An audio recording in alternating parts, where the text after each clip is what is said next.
The ship hung in orbit above the green planet like a silver needle against black cloth. Inside the Times, Horizon's Promise asterisk. Captain Veltara clicked her mandibles together nervously. The insectoid officer had led 20 expeditions in her career, but never to a place like this. Kepler 442F, she said, her voice translating through the ship's speakers. Class Crete. Deathworld. Officially forbidden to all species. Hansol Kim stood at the observation window, watching the planet rotate below. He was 34 years old, a human xenobotanist, and the only member of his species on the crew. The green world looked beautiful from up here. Peaceful, even. He knew better. 12 missing, said Thys, the amphibious science officer. His wet skin gleamed under the ship's lights. The mining team sent one distress call 6 months ago. Then, nothing. They're dead, said Bront, the security chief. The large Cassian was built like a tank, with armored plates covering his four-legged body. Deathworlds don't leave survivors. Hansol's cousin, Hana Park, spoke up from the pilot's station. Then why are we here? The data cores, Captain Veltara answered. The mining company claims they found something valuable. The Galactic Council wants to know what. We have 48 hours to land, retrieve any data or survivors, and leave. No one goes beyond the mining camp perimeter. Understood? Everyone nodded. Everyone, except Hansol, who kept staring at the planet. He had studied Earth's deadliest places, the Amazon, the Congo, the deep ocean trenches. This planet made those look like gardens. The gravity was 40% stronger than Earth standard. The oxygen levels were so high that a simple spark could start an inferno. The temperature readings showed constant heat and humidity. And the fauna reports, what little existed, mentioned things that shouldn't be possible. Dr. Kim, the captain said, "Are you listening?" "Yes, Captain." Hansol turned from the window. "No one leaves the perimeter." "I understand." But even as he said it, he felt something stir in his chest. Curiosity, maybe, or recognition. Humans came from a world that had tried to kill them for millions of years. They had survived ice ages, predators, plagues, and disasters that wiped out stronger species. Something about this green hell called to him in a way he couldn't explain. The landing was rough. The ship's sensors couldn't penetrate the dense canopy, so Hana had to fly manually, bringing them down in a clearing near the abandoned mining camp. The moment the cargo ramp opened, heat and humidity rolled in like a physical force. "By the ancestors," Thys gasped. "It's like breathing soup." Hansol barely noticed. He had spent years in Earth's tropical zones.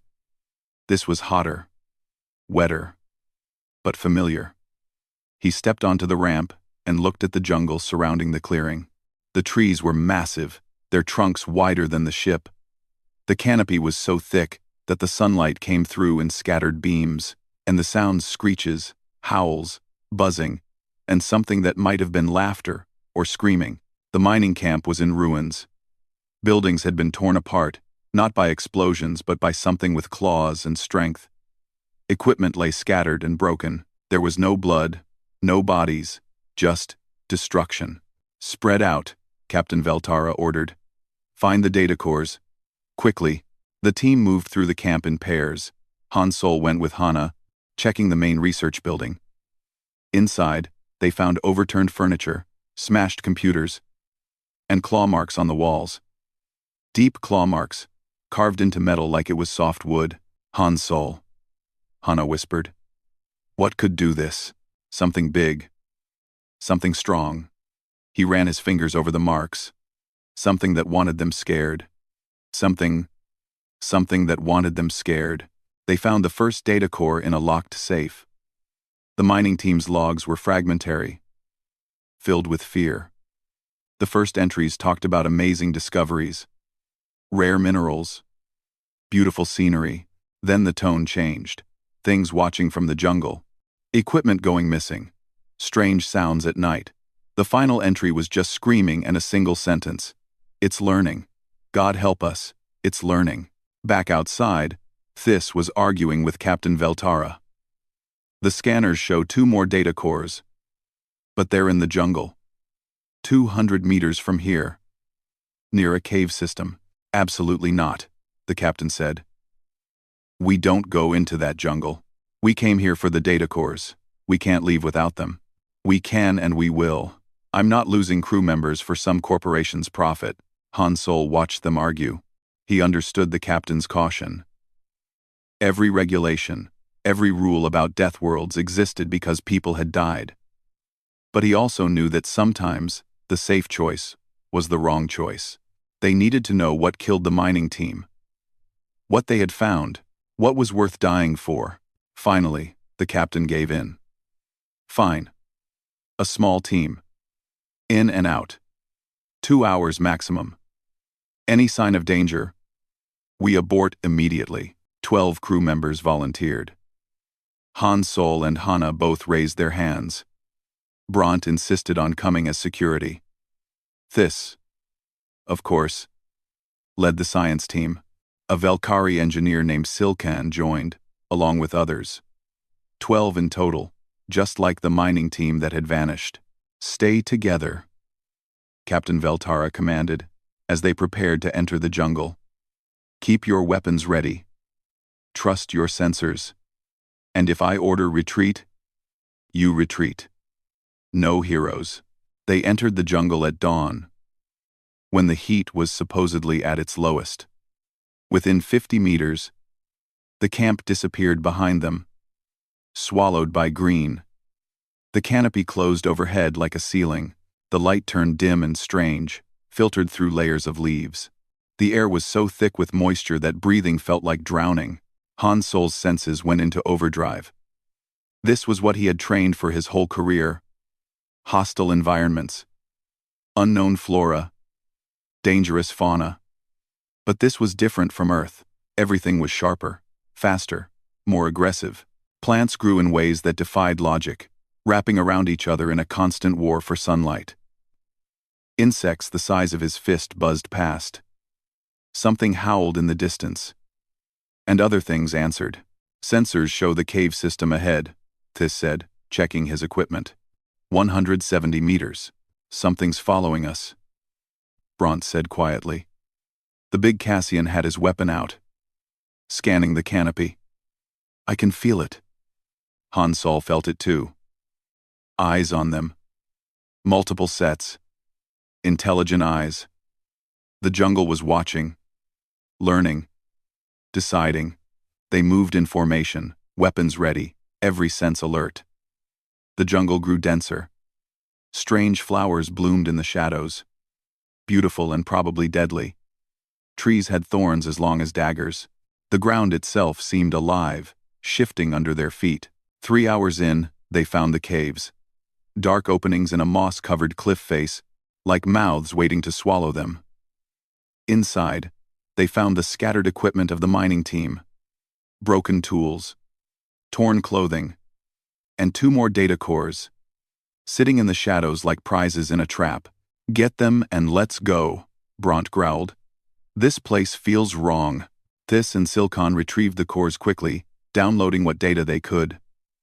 Han Solo explored deeper into the cave, his flashlight revealing strange formations on the walls. Not natural formations, nests. Large nests, made of branches and bones and things he didn't want to identify. We need to leave, he said. Now, they exited the cave into late afternoon light. The jungle had changed. The sounds were different. Closer. More excited. Han Solo's instincts screamed danger. Run, he said. What? Thys turned to him. Run. The jungle exploded with movement. Creatures dropped from the canopy like nightmares with wings. 6-limbed predators with blade-like appendages. And too many teeth. They moved with terrible coordination, attacking from all sides at once. The crew fought back, weapons firing, but they were designed for ship defense, not jungle warfare. In seconds, the formation broke. Crew members scattered in panic, and the jungle swallowed them screaming. Han Solo grabbed Hana's arm and ran, pulling her deeper into the green hell, away from the ambush. Behind them, the sounds of battle faded into terrible silence. They ran until their lungs burned and their legs failed. When they finally stopped, gasping and terrified, they realized the truth. They were lost. The communicators didn't work. Night was coming, and the jungle was hungry. Han Solo and Hana crouched in the shadows of a massive tree, trying to catch their breath. The jungle around them pulsed with life and danger. Every sound made them jump. Every movement in the shadows could be death. "Where are the others?" Hana whispered, her voice shaking. Han Solo checked his communicator again. Still nothing but static. The jungle's electromagnetic interference was complete. They were cut off from the ship, from the crew, from everything. "I don't know," he admitted, "but we need to find shelter before dark." They weren't alone. 3 other crew members had stayed with them during the run from the ambush.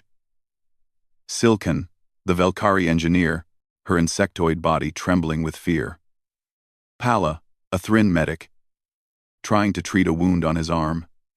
And Kree, a young Cassian technician who kept muttering about his family back home. The 5 of them moved through the jungle as quietly as possible, searching for somewhere safe. But in this place, nowhere was safe. The jungle had layers of danger. Predators in the canopy, predators on the ground, predators that hid in the plants themselves. Han Solo recognized carnivorous flowers, acid-spitting insects, and thorns that moved when you got close. They found a hollow at the base of an enormous tree, big enough for all of them to squeeze inside. It wasn't ideal, but it was better than being exposed. As the sun began to set, the jungle transformed. Darkness came fast and complete. But it wasn't truly dark. Plants began to glow with bioluminescence. Blues, greens, purples, creating a fairy tale landscape that was beautiful and terrifying. The glowing plants attracted prey insects, which attracted predators, which attracted bigger predators. The food chain on display lit up like a deadly show. "We should take shifts keeping watch," Han Solo said. 2 hours each. "What's the point?" Silkan said, her voice high and strange. "We're going to die here anyway. Just like the mining team. Just like everyone who comes to this cursed place. We're not dead yet," Hana said firmly. "And my cousin is the best survivalist I know. If anyone can get us through this, he can." Han Solo wished he had her confidence. Yes, he had training. Yes, he had experience in hostile environments. But this was beyond anything he had encountered. Earth's jungles were dangerous, but they followed rules he understood.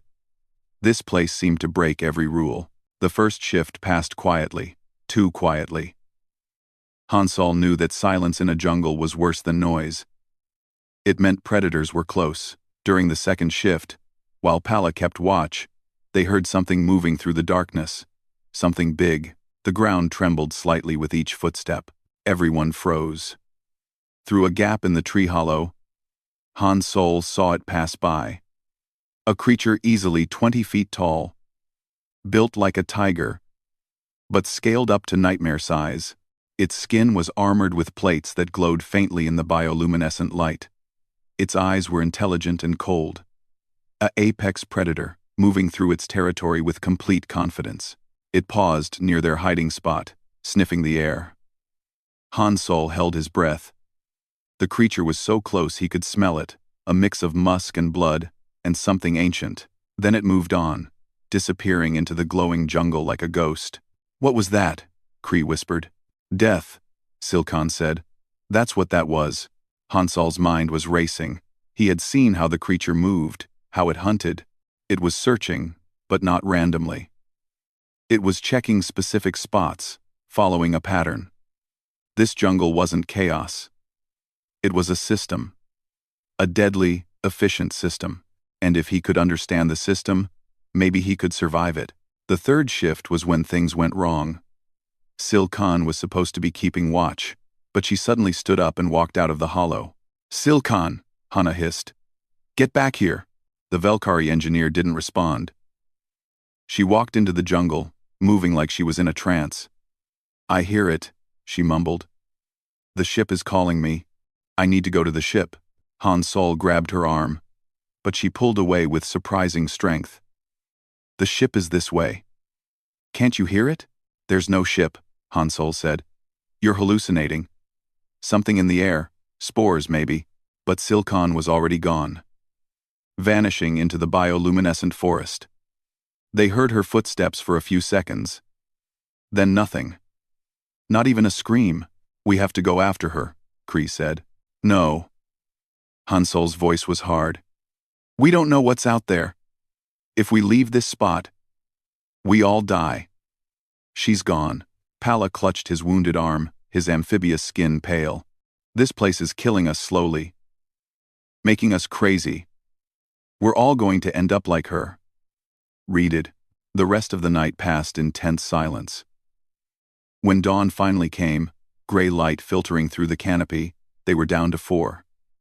But the morning brought new horrors. Kree went next. He was checking his equipment when he suddenly froze, staring at something none of them could see. Do you see that? He whispered. In the trees. Faces. Hundreds of faces. There's nothing there, Hana said gently. Kree, look at me. There's nothing. They're coming! Kree screamed and ran. He crashed through the undergrowth, screaming about faces and eyes and things that weren't there. The jungle swallowed his screams within seconds. Pala was next to go. But his death was quieter. He was treating his wound when something small darted out from the undergrowth. An insect, maybe. Or a tiny reptile, and bit his good arm. The Thryn medic stared at the bite mark, then at them. Venom, he said calmly. Neurotoxin. Fast-acting. He sat down carefully. Tell my family. Tell them I tried. He was dead in minutes, his body shutting down before their eyes. Han Sol examined the creature that killed him, a tiny thing, barely bigger than his thumb, with beautiful colors and deadly poison. Beauty and death. Perfectly combined. By the second day, only Han Sol and Hana remained. They moved through the jungle carefully, trying to get their bearings, trying to find some way back to the ship. But every direction looked the same. Green, wet, dangerous, endless. Han Sol noticed things, though. Patterns. The way certain plants grew together. The way prey animals moved in specific paths. The way predators marked territory. His scientific training kicked in. This wasn't just a jungle. It was an ecosystem, and every ecosystem had rules. We've been doing this wrong, he told Hana on the second afternoon. Everyone who comes here tries to fight the jungle. They bring weapons and technology and try to dominate it. And Hana was exhausted, covered in mud and scratches, and the jungle always wins. Because you can't dominate nature. You have to understand it. Work with it. Become part of it. That sounds crazy, maybe. But look at Earth's history. Humans didn't conquer nature through force alone. We learned. We adapted. We found ways to survive in deserts, in ice, in mountains, in jungles. We're persistence hunters. We outlast everything else. That night, they found another hollow to shelter in. Han Sol spent the hours of darkness just watching, learning. He saw how the bioluminescent plants worked, attracting some creatures, repelling others. He saw how the water sources acted as neutral zones. He saw how the territorial markings of predators kept certain areas clear. He was beginning to understand. On the third morning, he made a decision. Hana, I need you to stay here. What? No. We stay together. Listen to me. He gripped her shoulders. I need to do something risky. I need to really learn this jungle. And I can't do that while keeping you safe. Stay in this spot. I'll mark the way back. If I'm not back in 3 days, try to head toward the sun at dawn. That should take you back to the landing site. Han Sol, this is insane. I know, but it's our only chance. He smiled, trying to look confident. I'm human. Remember? We're good at this survival thing. Before she could argue more, he left. He moved into the jungle with purpose now. Not running, not hiding, watching, learning, becoming part of the green hell. The jungle watched him back, curious about this strange creature that didn't act like prey anymore. By the fourth day, Hana was alone, waiting, hoping her cousin would return. She had no way of knowing that Han Sol had stopped running entirely, that he was learning to hunt, that he was beginning to understand what humans really were: survivors, adapters, predators, in their own right. The jungle had taken everything from them. Now, Han Sol was going to learn to take something back. Han Sol spent his first day alone doing something that would have seemed insane to the others. He sat still, not hiding, not moving, just sitting in a clearing and watching everything around him. The jungle reacted with confusion. Predators approached, ready to attack, then paused. This creature wasn't running, wasn't fighting, just sitting there, observing. After a while, they lost interest and moved on. Prey was supposed to run. This one was broken, maybe, not worth the effort. But Han Sol wasn't broken. He was learning. He watched which creatures hunted when, which plants the prey animals avoided, which water sources were safe, where the big predators marked their territory, how the whole ecosystem functioned like a clock, every piece moving in rhythm. On Earth, his ancestors had done this for millions of years. They watched lions to learn hunting techniques. They followed vultures to find food. They learned which plants healed and which killed. Humanity didn't evolve claws or armor or venom. They evolved patience, observation, and the ability to learn from everything around them. By the second day, Han Sol was moving through the jungle differently. He walked during the times when the big predators rested. He drank from the neutral water sources. He marked himself with mud and crushed plants that masked his scent. He was becoming invisible, not through hiding, but through understanding. He found food, not much, but enough. Tubers growing near water that prey animals dug up. Grubs in rotting logs that provided protein. A fruit that looked toxic, but that he saw birds eating bitter as battery acid, but filled with nutrients. He ate things that would have disgusted him a week ago, but now he understood. Survival wasn't about comfort. It was about calories and staying alive. The third day brought his first real test. He encountered a pack of the six-limbed predators that had attacked his crew, razor-wing stalkers, he called them. They surrounded him in a clearing, clicking and hissing, coordinating their attack. Old Han Sol would have run or fought. New Han Sol did something else. He stood tall, made himself big, and roared, a human war cry, pulling from every bit of aggression his species had. Then he grabbed a burning branch from a lightning-struck tree and waved it at them. Fire. The one thing humans had mastered that most animals feared. The stalkers backed off, confused. Their prey didn't do this. Their prey didn't fight back with confidence. They circled for a while, then left, searching for easier targets. Han Sol's hands shook as they left. That had been pure instinct and bluff, but it worked. Because humans were predators too. They had hunted megafauna to extinction on Earth. They had survived ice ages. They didn't need to be the strongest or fastest. They needed to be smart and adaptable and absolutely stubborn. On the fourth day, he found something that changed everything. A young creature of the species he had seen on the first night, the massive apex predator that made even the stalkers go quiet. But this one was juvenile, only 8 feet tall instead of 20, and it was trapped. A tree had fallen on its rear leg, pinning it. The creature had been there for days. Judging by the wear around the trap, it was dying, slowly starving. Scavengers were beginning to circle, waiting for it to weaken further. Every logical thought told Han Sol to leave. This creature's adult form had probably killed his crew. It was dangerous, even injured. But he looked into its eyes and saw something that stopped him. Intelligence, pain, understanding. Han Sol remembered reading about ancient humans and wolves, how the first dogs came to be. Wolves were predators. Dangerous. Deadly. But some human, somewhere, saw past the danger, saw potential. saw a partner instead of an enemy. This was insane. But insane had kept him alive so far. He spent 2 hours carefully approaching the creature, talking in a calm voice, showing he meant no harm. The creature watched him with those intelligent eyes, too weak to attack, too proud to beg. Han Sol drove away the scavengers first. He used fire and noise and thrown rocks. Then he brought water in a makeshift container woven from leaves. The creature drank, desperately. Then food he had managed to trap and kill a razor-wing stalker using techniques borrowed from the jungle itself.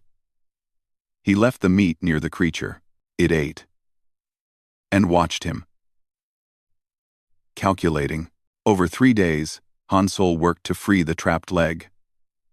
He couldn't lift the tree, so he dug beneath it, creating space. He treated the infected wound with antiseptic plants. He had identified similar compounds to earth plants. Different species but same chemistry. He brought food and water daily. The creature should have killed him 100 times. Instead, it let him work. Let him help. And slowly, impossibly, something formed between them.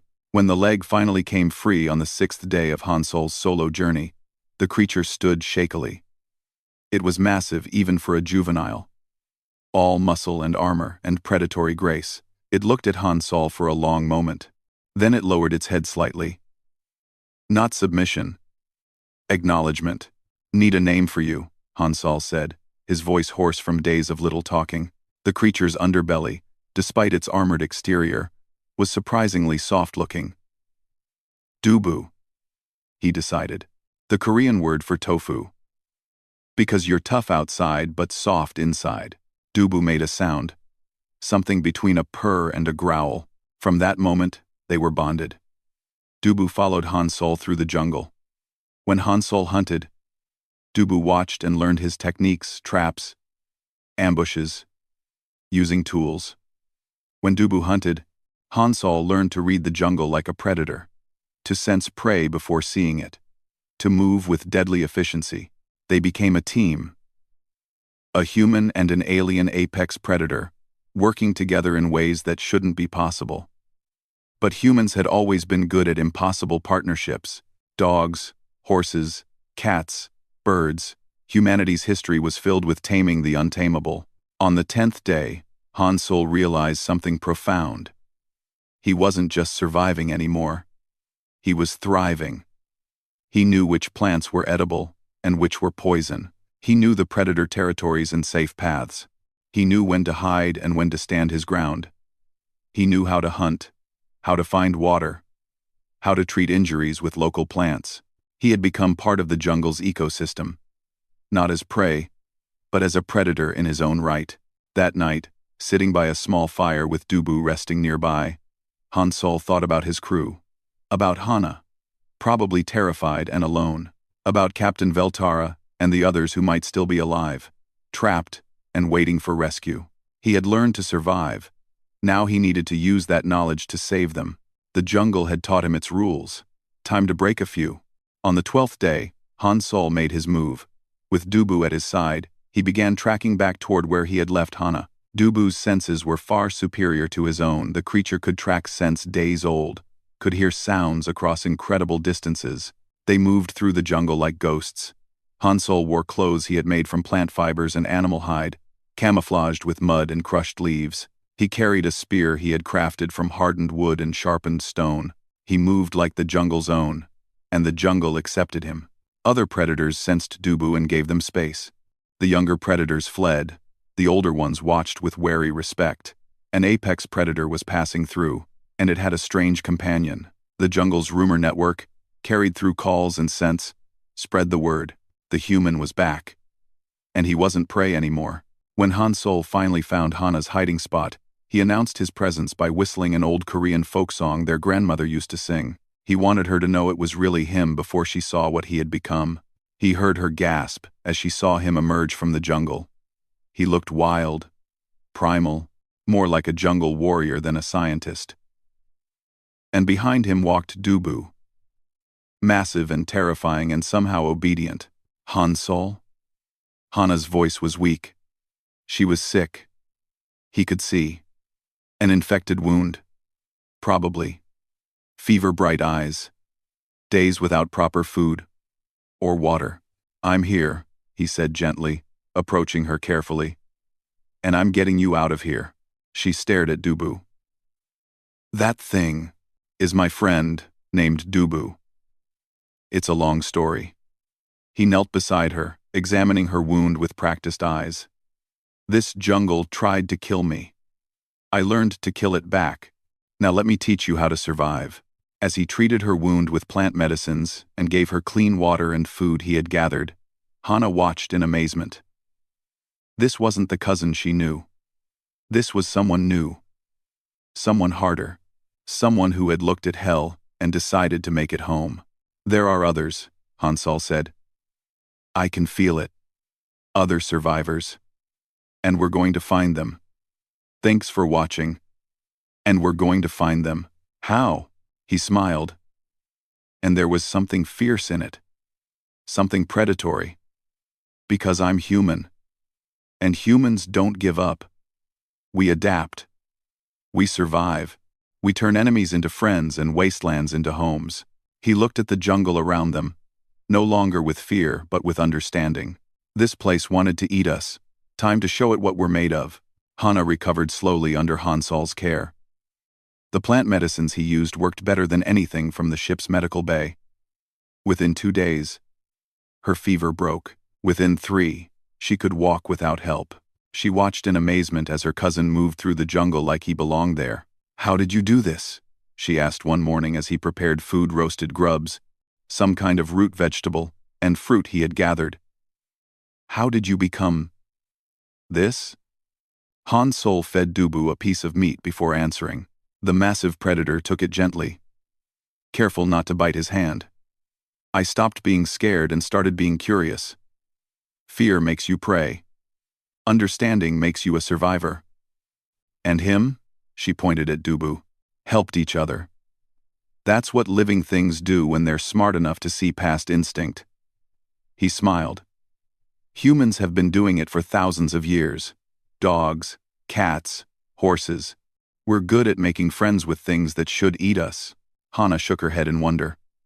"The others will never believe this. Then let's go find them so they can see for themselves." Using Dubu's superior tracking abilities and Hansol's growing understanding of the jungle, they began the search for survivors. The creature could pick up scent trails days old, could distinguish between species, could track movement patterns through bent grass and disturbed earth. The first survivor they found was Captain Veltara. The Velkari captain had been trapped in a tree hollow for 9 days, too terrified to move, surviving on rainwater and the edge of sanity. When Hansol called up to her, she thought she was hallucinating. "Captain, it's Hansol Kim. I'm here to get you down." "Dr. Kim is dead," she said, her voice broken. "Everyone is dead. I'm talking to ghosts." "You're talking to someone who learned to survive. Now come down before the stalkers make their evening patrol. This area won't be safe in an hour." When she saw Dubu, she froze completely. "Apex predator, yes. Also my friend. His name is Dubu. He won't hurt you." Hansol kept his voice calm, soothing. "Trust me, Captain. I know that's hard right now, but trust me." Getting her down was tricky. She was weak, dehydrated, and her mind was fragile. But Hansol had food, water, and most importantly, competence. He moved like someone who owned this jungle. The captain, desperate and broken, followed his lead. When she couldn't walk anymore, Dubu did something that made Hana gasp. The massive creature lowered itself, allowing the captain to climb onto its armored back. Then it walked carefully, adjusting its gait to keep her stable. "Impossible," Captain Veltara whispered. "This is impossible." "Used to think so too," Hansol said. "Then I learned humans are good at impossible things." The second rescue was harder. Thys, the Thryn science officer, had dragged himself into a cave system with a broken leg. He had been there for over a week, slowly dying of dehydration and infection. His amphibious skin was dry and cracked, his eyes sunken. Hansol found him using Dubu's sense of smell The creature could detect the infection from hundreds of meters away. Inside the dark cave, Han Solo worked quickly. He set the broken leg using techniques he had learned from wilderness medicine. He gave Thys water mixed with minerals from specific plants. He treated the infection with antiseptic moss. "You came back," Thys said weakly. "You actually came back." "Of course I did. We're a crew. We don't leave people behind." Han Solo smiled. "Besides, I needed to show off my new friend." When Thys saw Dubu standing at the cave entrance, silhouetted against the jungle light, he laughed. It was a broken, slightly hysterical sound. "A human befriended a Deathworld apex predator." "Of course you did. Your species is insane. Insane or adaptable. Depends on your perspective." They couldn't move Thys immediately. His leg needed time to stabilize. So Han Solo did something bold. He made camp right there, near the cave. He built a fire using dried wood and methods that wouldn't create too much smoke. He set up a perimeter using scent markers he had learned from watching predators. He hunted fresh meat using traps and coordination with Dubu. For 2 days, they stayed there while Thys healed enough to travel. During that time, the other survivors watched Han Solo work. They saw how he read the jungle, how he predicted predator movements, how he found food where they saw nothing. They saw his partnership with Dubu, the hand signals they used, the way they communicated without words, the trust between them. "This should not be possible," Captain Veltara said on the second night, watching Han Solo and Dubu coordinate a hunt. "Every regulation, every study says Deathworlds are unsurvivable for extended periods. Yet you've not only survived, you've mastered it." Han Solo cleaned his makeshift spear. Maybe the regulations were written by species that didn't evolve on a Deathworld. Earth killed 99% of every species that ever lived there. Humans are the 1% that survived. We're built for this. The third rescue was the strangest. They found Silkan, the Velkari engineer. Living like a wild animal near a stream, she had survived by eating only one type of moss, which had kept her alive, but also slowly poisoned her mind. She didn't recognize them at first, hissing and backing away. Han Solo approached her carefully, speaking softly in multiple languages until he found one she responded to. He had prepared an antidote using plants he had tested carefully, methodically. Using his scientific knowledge, combined with jungle wisdom, it took 3 days to detoxify her system.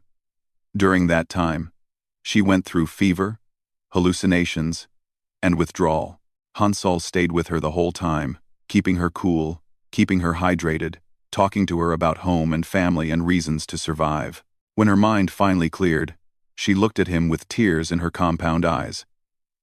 "You saved me. Why? I'm nobody. Just an engineer." "Your crew," Han Solo said simply. "And humans don't leave their crew behind." With 4 survivors plus himself and Hana, Han Solo led them back toward the landing site. The journey should have taken many days, but with his knowledge and Dubu clearing the path, they moved swiftly and safely. The other survivors watched in awe as Han Solo navigated the jungle. He knew when to move and when to hide. He knew which paths were safe and which were territorial zones. He communicated with Dubu to scout ahead, to warn of dangers, to find the easiest routes. "You move like you were born here," Hana said one evening as they camped. "Maybe I was, in a way."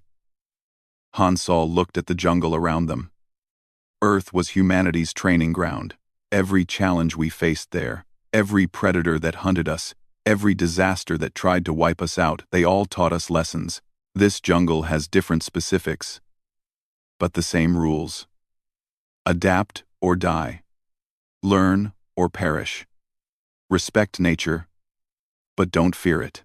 On the final day, they emerged from the jungle into the clearing where the ship waited. The remaining crew, who had been preparing to leave them all for dead, raised weapons when they saw Dubu. "Stand down," Han Solo shouted, stepping in front of the massive predator. "Dubu is with me." "That's an apex predator," someone yelled. "It'll kill us all." "No, it won't." Han Solo kept his voice calm but firm. "Lower your weapons." Now, Captain Veltara limped forward, leaning on a makeshift crutch. "Do as Dr. Kim says." That creature saved my life. It carried me when I couldn't walk. It protected us from other predators. It's not the threat here our ignorance was. The standoff lasted for long seconds. Then, slowly, the weapons lowered. Han Solo walked forward with Dubu at his side, the other survivors following. As they crossed into the camp, the jungle behind them seemed to watch. Respectful. Acknowledging. The human had entered as prey and emerged as a predator. The jungle understood that language. Inside the ship, as the crew prepared for departure, everyone gathered to hear the story. How Han Solo had survived. How he had befriended Dubu. How he had learned the jungle's secrets and used them to save his crew. It's impossible, someone said. No one survives a Class Squad Deathworld alone for 12 days. Han Solo smiled tiredly. Alone? I wasn't alone. I had Dubu. I had the jungle itself. Once I learned to listen to it. And I had something else. What? Millions of years of human evolution. My ancestors survived ice ages, supervolcanoes, predators, plagues, and disasters that wiped out species stronger than them. They passed down one simple skill: adapt or die. He scratched Dubu behind the ear plates. The massive predator purred like distant thunder. I just chose to adapt. As the ship prepared for takeoff, Han Solo stood at the cargo bay door, looking at the jungle one last time. It had tried to kill him. It had killed others. But it had also taught him something profound about what humans were capable of. They weren't the strongest species, weren't the fastest, weren't the most armored or venomous or fearsome, but they were the most stubborn, the most adaptable. The ones who looked at impossible situations and said, "Watch me." The ones who turned enemies into friends and hell into home. The ones who survived. The times Horizon's Promise Times broke orbit 3 days after the rescue. During those days, the crew worked to process what had happened. Medical teams treated injuries, engineers repaired equipment, and everyone tried to understand how Han Sol Kim had done the impossible. Captain Veltara sat in her quarters, writing the official report. Her mandibles clicked nervously as she typed words that would be questioned, analyzed, and probably dismissed as trauma-induced fantasy. Human crew member Dr. Han Sol Kim not only survived 12 days on Class XII Deathworld Kepler 442F but thrived. Subject demonstrated unprecedented adaptation to hostile environment. Subject formed cooperative bond with apex predator species. Subject successfully rescued 4 crew members using knowledge gained through environmental integration. She stopped typing and looked at the data cores they had recovered. The mining team's final logs told a different story. They had tried to conquer the jungle, to cage it, to dominate it. The jungle had responded with lethal efficiency. Han Solo had done the opposite. He had listened, learned, adapted, and lived. It shouldn't be possible, she muttered. But it was. She had witnessed it. The question of Dubu created unexpected problems. Galactic Council regulations were clear. Removing fauna from Deathworlds was strictly prohibited. The ecosystem balance couldn't be disrupted, but Dubu showed no interest in returning to the jungle. The creature stayed close to Han Solo, following him through the ship's corridors, sleeping outside his quarters. "We have to take Dubu back," the ship's legal officer insisted during the meeting. "It's the law." Dubu chose to come, Han Solo said calmly. He sat with the massive predator beside him, one hand resting on its armored flank. "I didn't capture him. I didn't coerce him. I helped him when he was injured. And he chose to stay with me. Humans understand this. We've been forming bonds with other species for thousands of years. That's different. Those were domesticated animals. They weren't domesticated at first. Wolves were predators. Wild horses were dangerous. Wild cats were solitary hunters. Our ancestors saw past the danger to the potential. They built trust. They created partnerships." He looked at Dubu. "That's what I did. The regulations were written by species that didn't understand this kind of bond." Han Solo's voice was firm, but not angry. "I take full responsibility for Dubu. If that means I face legal consequences, I accept that. But I won't abandon him." Captain Veltara, who had been silent until now, spoke up. I propose a vote. Crew decision. Do we allow Dubu to remain with Dr. Kim? The vote was unanimous. Even those who feared the massive predator recognized what Han Sol had accomplished. Dubu stayed. The real revelations came when they analyzed the recovered data cores. The mining team's logs painted a clear picture of their failure. They had approached the jungle as a resource to exploit. They had set up electric fences, captured specimens, treated the ecosystem as something to dominate. The jungle had learned their patterns and destroyed them systematically. The final log entry from the mining team's leader was chilling. We forgot that nature doesn't negotiate. It just is. We tried to force our will on this place, and it's killing us for our arrogance. If anyone finds this, don't fight the jungle. You can't win. But Han Sol had won. Not through fighting, but through understanding. 3 weeks into the journey home, Science Officer This, his leg healing well, requested a meeting with Han Sol. They sat in the observation lounge, watching stars streak by. I've been studying Earth's history, This said, trying to understand how you did what you did. And I've realized something disturbing. Unrestrak. What's that?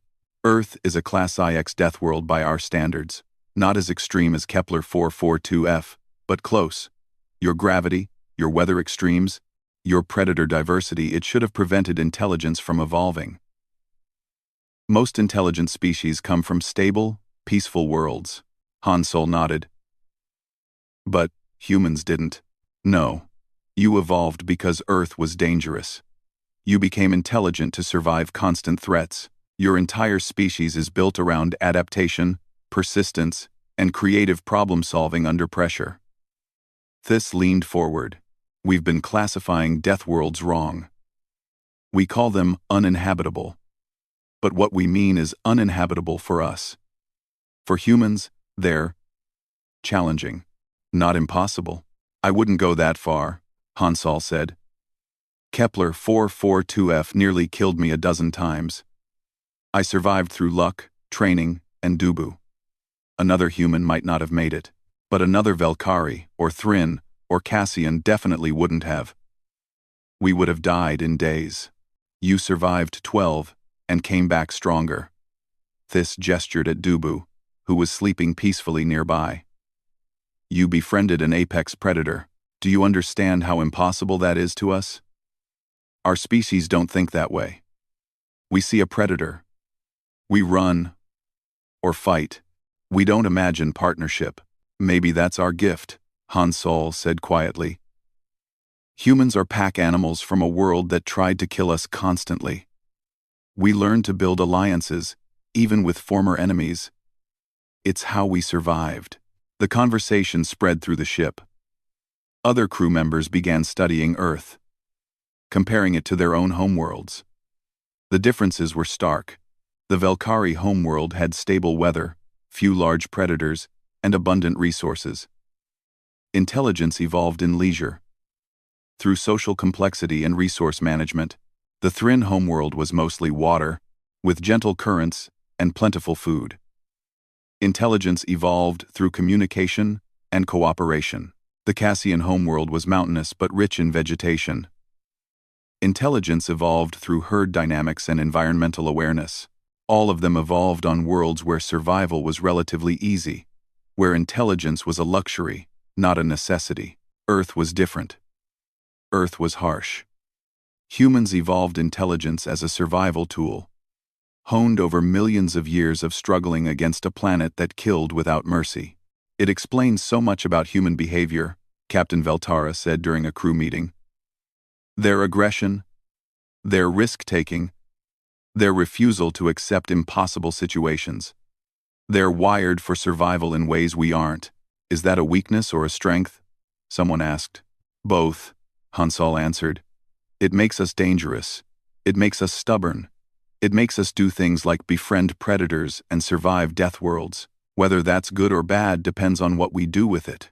When the Times Horizons Promise Times finally reached the Galactic Council station, Han Sol's report created immediate controversy. Scientists demanded proof. Military officers wanted to study his techniques. Xenobiologists wanted to examine Dubu. Politicians argued about the implications. Han Sol gave them everything: detailed journals of his time in the jungle, samples of plants he had used, data on predator behavior, techniques for survival. He held nothing back. This information could save lives, he explained. Other expeditions will face situations like ours. They need to know that fighting isn't always the answer. Sometimes you survive by adapting. Video complete. 5 ones complete. 5 ones. The Galactic Council, after weeks of debate, made several historic decisions. First, Class XIF Deathworlds were reclassified, no longer simply forbidden. They became Tier 1 human colonization candidates. Worlds considered lethal to most species but potentially survivable for humans willing to adapt. Second, a new training program was established. Human survival specialists would train mixed-species crews in adaptation techniques, environmental integration, and creative problem-solving. The program's motto, adapt or die. Third, Dubu was officially recognized as a bonded companion species, setting legal precedent for human-alien-animal partnerships.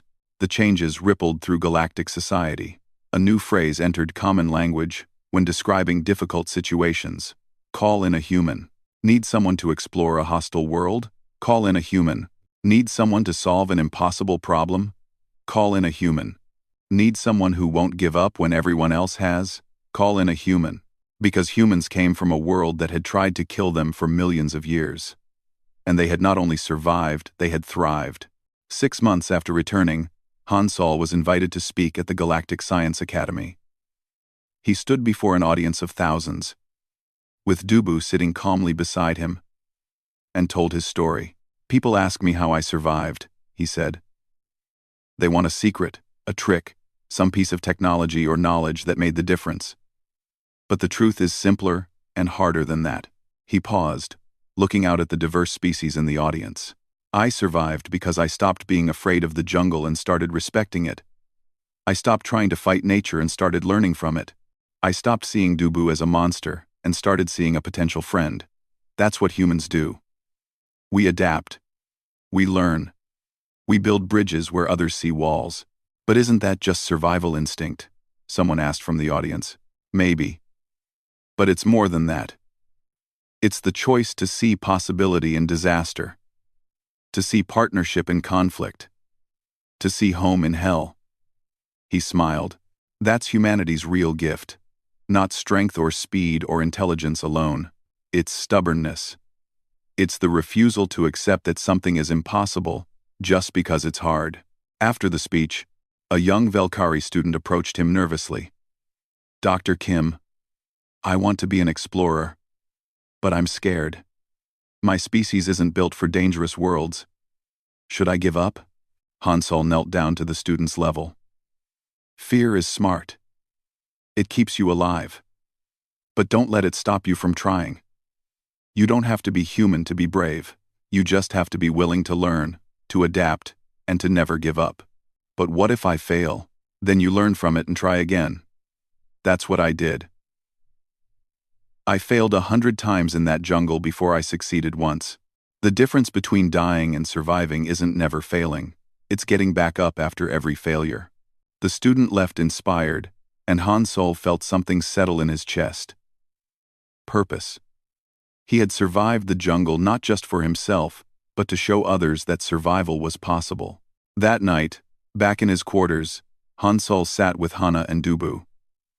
His cousin had been quiet since the speech, thinking. Do you miss it? She asked finally. The jungle? Han Sol considered the question. Sometimes. It was the most alive I've ever felt. Every decision mattered. Every moment was real. Out here, in civilization, things feel muted. You could go back. They'd probably let you colonize it now. He smiled and scratched Dubu's head. The massive predator leaned into his touch. Maybe someday. But right now, I think I'm needed here. Teaching others. Showing that humans aren't just good at surviving, we're good at helping others survive too. Very human of you, Hana said with a smile. Yeah, I guess it is. As Earth came into view weeks later, Han Sol stood at the observation window with Dubu beside him. His homeworld looked so peaceful from space, blue and green and beautiful. Hard to believe it was a death world by galactic standards, but he knew the truth now. Earth had forged humanity in fire and ice and endless struggle, had made them into survivors, adapters, bridge builders. The galaxy had gentle worlds that created gentle species. Earth had created humans. Stubborn, creative, impossible humans who looked at death worlds and saw opportunity, who looked at apex predators and saw friends, who looked at the universe and refused to believe anything was truly impossible. The ship descended toward Earth's surface, carrying a human who had survived hell and the alien predator who had chosen to follow him home.